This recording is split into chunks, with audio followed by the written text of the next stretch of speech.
ఎప్పుడు మొదలైందో తెలుపగల తేదీ ఏదో గుర్తించేందుకు వీలుందా? ప్రణయం ఎవరి హృదయంలో ఎప్పుడు ఉదయిస్తుందో గమనించే సమయం ఉంటుందా?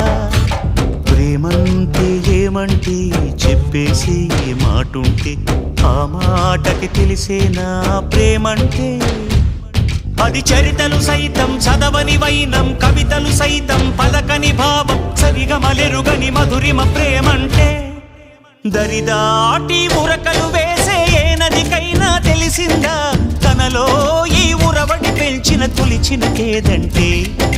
సిరిపై రై ఎగిరే వరకు చేనుకు మాత్రం తెలిసిందా తనలో కనిపించే కళలకు తొలి పిలిపేదంటే?